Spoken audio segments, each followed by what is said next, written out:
Hello, hello, Daniel Pfitscher. Welcome to Wien Call. Hello, nice to meet you. How are you? I'm fine, thank you.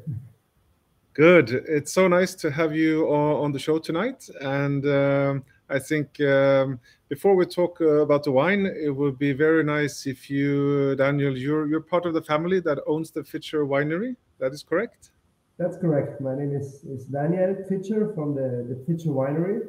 We are a family-owned winery with a long history in winemaking, dating back to 1861. So today the winery is managed by my brother and me in seventh generation.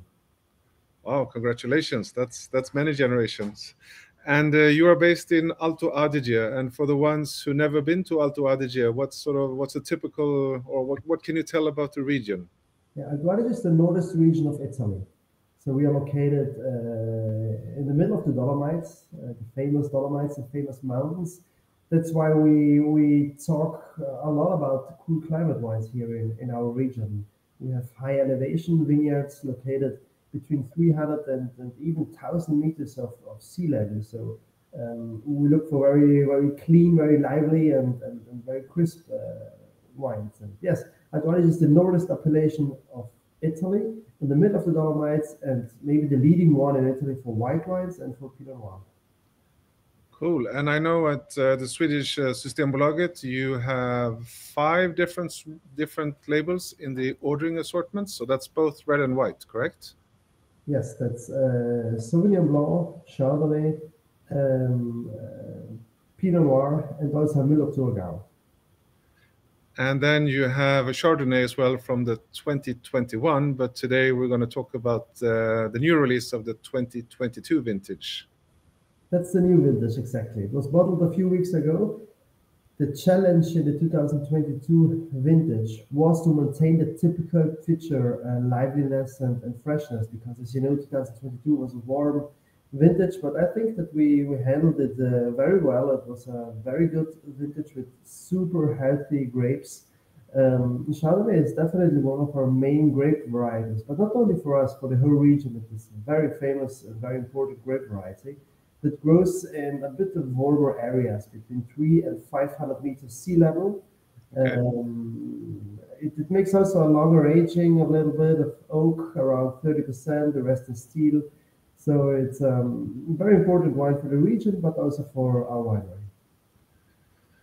Cool. And the wine name, it's Arvum Chardonnay from 2022. And in the Swedish Systembolag, has the number 90668, and it's 189 kroners.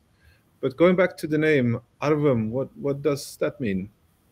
Arvum is a name in Latin, and it's the name of a vineyard, but not of a steep vineyard, but of a vineyard in the lower area. So we have vineyards, as I told you, in high altitude and in lower altitudes. And for us, being in between 3 and 500 meters sea level is not that high, even if it could be high for someone else, but it's a lower area in that valley. That's the name in Latin for this wine that comes from lower altitudes. Cool. And I don't know about your Swedish, but it says here that it's a very fresh wine. Some apples, some butter, some apples. Would you recognize that in the taste, or what's your description?